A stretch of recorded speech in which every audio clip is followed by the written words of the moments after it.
ఏంటిది? సంజయ్ ఎలా చనిపోయాడు?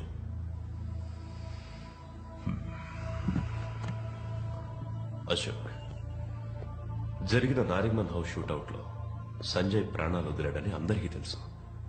అలా జరిగి ఉండకూడదు. You know why? వాడు నాసిరకం బుల్లెట్ ప్రూఫ్ జాకెట్ తొడుక్కున్నాడు. ఇది బుల్లెట్ ని అడ్డుకోవాల్సింది. అడ్డుకోలేదు. నా కళ్ళ ముందే నా ఒళ్ళోనే వాడు పోయాడు. I can understand your feelings. నీ ఫ్రెండ్ చనిపోయినందుకు నువ్వు చాలా ఎమోషనల్ గా ఉన్నావు. I know how badly it hurts. ఈ బుల్లెట్ ప్రూఫ్ జాకెట్ ని అప్రూవ్ చేసింది ఎవరు? ఏ? అన్ని టెస్ట్ రిపోర్ట్స్ చూసి నేనే అప్రూవ్ చేశాను. అక్కడే ఏదో తప్పు జరిగింది అంటున్నాను. సార్, చావును చూసి ఎన్నడూ మేము భయపడింది లేదు. కానీ అందులో గౌరవం ఉండాలి. ప్రజల్ని కాపాడడం కోసం ప్రాణత్యాగం చేశాడని సంజయ్ వీరత్వాన్ని దేశం గర్వంగా చెప్పుకుంటుంది.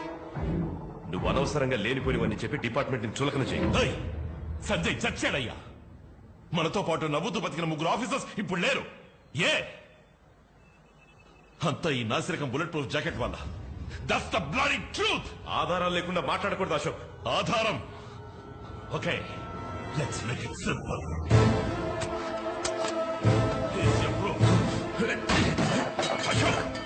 ఆధారాలు అడిగావు కదా, ఎందుకు భయపడతావు? దీని క్వాలిటీ మంచిది అయితే నీ ప్రాణాలని కాపాడుతుంది. అశోక్, ఏం చేస్తావు? ఆధారాలు అడిగావు కదా, అశోక్.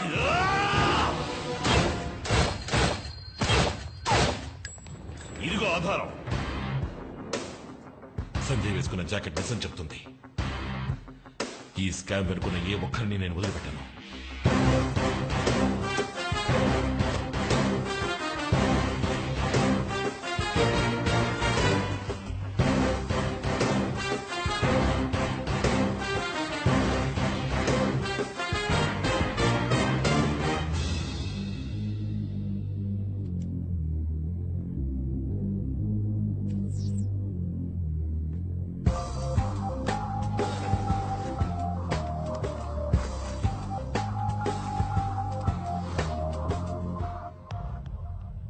ఎందుకు నన్ను అర్జెంటుగా కలవాలని ఫోన్ చేశావు?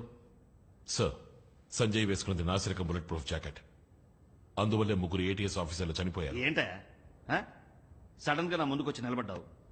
వాడి తప్పు వీడి తప్పు అని మీ వాళ్ళ మీద నువ్వే బురద జల్లుతున్నావు. ఆధారాలతో వచ్చాను సార్. ఇదిగోండి ల్యాబ్ రిపోర్ట్. మాణిక్ వర్మే మనకు బుల్లెట్ ప్రూఫ్ జాకెట్ సప్లై చేస్తున్నాడు. దాన్ని టెస్ట్ చేసి చూసినప్పుడు బుల్లెట్ దూసుకెళ్ళింది. కానీ అన్ఫేర్ రేంజ్ ని ఓవర్ రూల్ చేసి జాయింట్ కమిషనరే శాంక్షన్ చేశారు. స్కూల్ పిల్లల్లో కంప్లైంట్ చేయడానికి వచ్చావు? పద, టీచర్ని అడుగుదాం. ఏమి లేదు, మీరు అప్రూవ్ చేసినవన్నీ సరిగా లేవని ఏవో రికార్డ్స్ తీసుకొచ్చాడు. ఈ ప్రాబ్లమ్స్ నా దాకా రావాలా? ఇదిగో మీరే చూసుకోండి. అశోక్, మనందరిది ఒకే కుటుంబం. ఒకరినొకరు సపోర్ట్ చేసుకోవాలి. Didn't I tell you so? 3 చనిపోయారు. వాళ్ళు మన కుటుంబంలో వాళ్ళు కాదా? क्या नाम है तेरा? हाँ, अशोक. देखो अशोक, పుట్టిన వాళ్ళు గిట్టక తప్పదు. మర్తే యార్, వాళ్ళు వీరమరణం పొందారు. వదిలే. సార్, తప్పుగా అనుకోనంటే మిమ్మల్ని అడగచ్చా?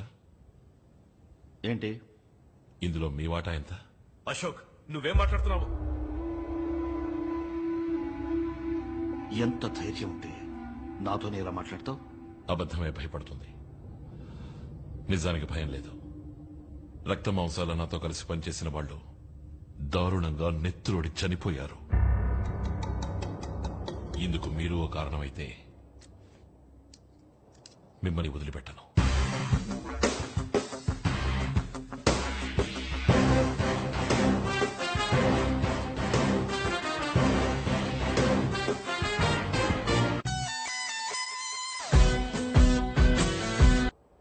తప్పు చేసే వాళ్ళు ఎవరైనా సరే మా ఛానల్ సపోర్ట్ చేయదు. కానీ ఉన్న ఒక్క ఎవిడెన్స్ ని మినిస్టర్ కి ఇచ్చేసానంటున్నారు. నా దగ్గర ఒక కాపీ ఉంది. గుడ్. ఫ్లాష్ టీవీ తప్ప మరే ఛానల్ దగ్గరికి వెళ్ళలేదుగా. ఈ విషయాన్ని మన ఊరికే వదలకూడదు. అర్హత లేని వాళ్ళు ఇక్కడ ఉండడానికి వీల్లేదు. అశోక్, ఈ మధ్య నువ్వు చాలా డిస్టర్బ్డ్ గా ఉంటున్నావు. ఏదో బాధపడుతున్నావు. ఏమైంది? ఏమని చెప్పమంటావు? సంజయ్ చావలేదు, వాణ్ణి చంపేశారని చెప్పమంటావా? నువ్వేమంటున్నావు అశోక్? సంజయ్ని చంపింది కొంతమంది దురాశ. సంజయ్ని చంపింది కొంతమంది నరాల్లో ఊరిపోయిన అవినీతి. సంజయ్ని చంపింది పాడైపోయిన ఈ సిస్టమ్. సంజయ్ని చంపింది మై ఓన్ బ్లడీ డిపార్ట్మెంట్. ఈ ప్రాబ్లం ఇంత పెద్దదవుతుందని ఎవరూ ఎక్స్పెక్ట్ చేయలేదు. ఇది పెద్ద మొత్తానికి సంబంధించిన విషయం. ఈ బుల్లెట్ ప్రూఫ్ జాకెట్ డీల్లో మాత్రమే మనం 200 కోట్లు సంపాదించాం. మన డబ్బంతా స్విట్జర్లాండ్ లో ఎవరూ కనిపెట్టలేని అకౌంట్ లో సేఫ్ గా ఉంది. ఇప్పుడు ఏ సమస్య రాకుండా చూసుకోవాలి. बात पैसे की नहीं, మనకి పరువు మర్యాద పవర్ అన్ని ఉన్నాయి. जो हमने इतनी मुश्किल से बनाई है, और जिस दिन ये एक्सपोज हो गया उस दिन सब कुछ खत्म.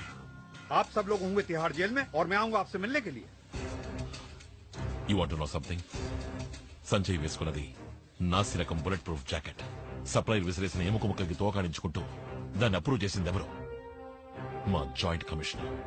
తగిన ఆధారాలతో హోమ్ మినిస్టర్ దగ్గరికి వెళితే అప్పుడే తెలిసింది ఆ కుక్కకి అందులో వాటా ఉందని.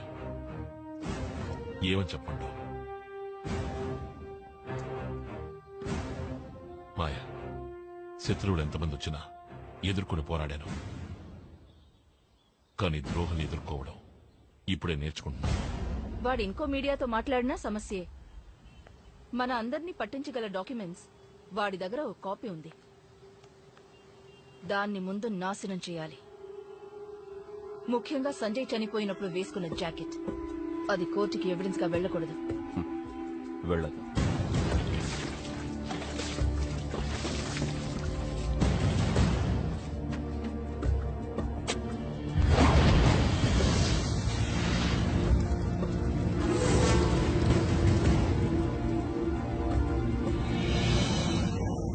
क्या बकबक करे तुम सब लोग?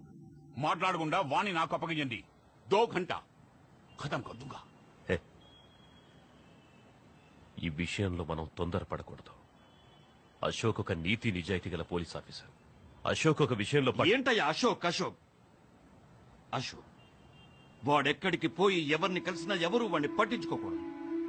వాడి నీతి నిజాయితీ ఎట్సెట్రా ఎట్సెట్రా అన్నిటినీ ఫినిష్ చేసేయండి.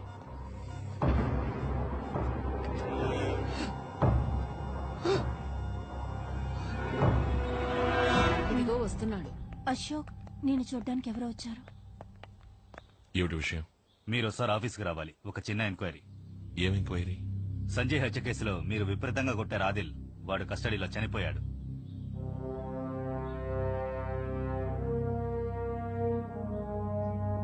మీరు వెళ్ళండి, నేను వస్తాను. సారీ అశోక్, మిమ్మల్ని తీసుకెళ్ళడానికే వచ్చాం. ఏటీఎస్ రూల్స్ తెలుసు అనుకుంటాను మీకు. Please cooperate. अशोक, ఏమిటి? అది ఏం మరి లేదు నాన్న, జస్ట్ అన్ ఎంక్వైరీ.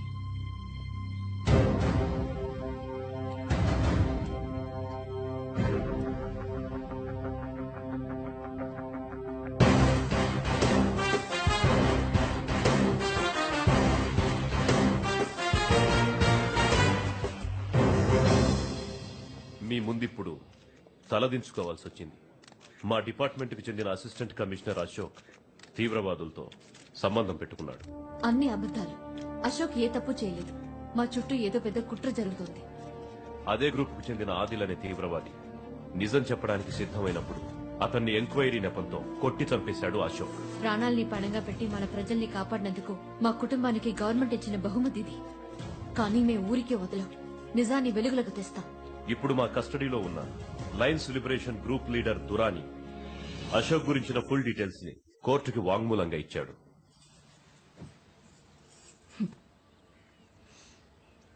ఐదు లక్షల డబ్బు ఒక మెడల్ ఇస్తే సరిపోతుందని గవర్నమెంట్ అనుకుంటోంది.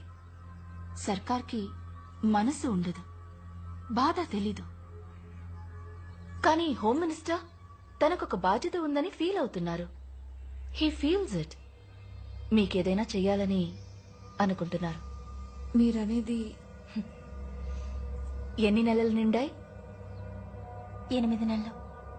ఇంకా 1 మంతే ఉంది. This is your future. జరిగిపోయిన దానికంటే జరగబోయే దాని గురించి ఆలోచిస్తారు తెలివైన వాళ్ళు. ఒక నిమిషం, సూటిగా విషయానికి వస్తే మంచిది. ఒక 2 కోట్ల రూపాయలు బ్యాంకులో వేశాననే అనుకోండి. వడ్డీ మానాన వస్తూనే ఉంటుంది. ఎవరి సాయమో ఎదురు చూడకుండా బిడ్డని బాగా పెంచొచ్చు. ఎంతవరకు చదివించాలనుకుంటే అంతవరకు చదివించొచ్చు. నా బిడ్డ ఫ్యూచర్ గురించి మీరేం దిగులు పడక్కర్లేదు. వాణ్ణి ఎలా పెంచాలో నాకు తెలుసు. ఆవిడ ఎమోషనల్ అవుతున్నారు. మీరైనా కొంచెం చెప్పండి. చాలు, నువ్వు మాకు హెల్ప్ చేస్తున్నావని అశోక్ తప్పు కనుకుంటున్నాడు. నేను మీకు హెల్పే చేస్తున్నాను. నువ్వు ఏ హెల్ప్ చేయక్కర్లేదు. మిగతా వాళ్ళెలా అనుకుని మాతోనే బేరాలాడుతున్నావా? ఇంకొక్క నిమిషం ఇక్కడ ఉన్నావో మర్యాద దక్కదు. బయటికెళ్ళు. తప్పు చేస్తున్నారు. పో. తను టీవీలో న్యూస్ రీడర్ కదూ?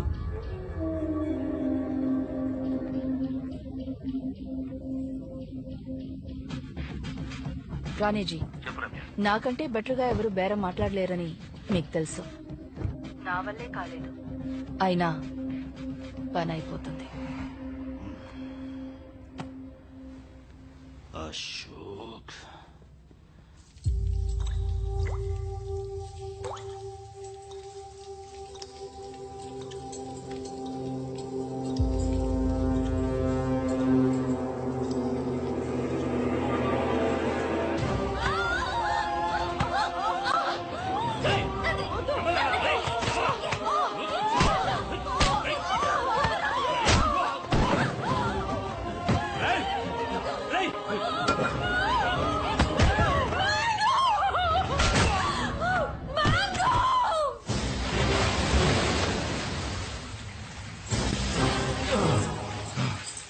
Huh.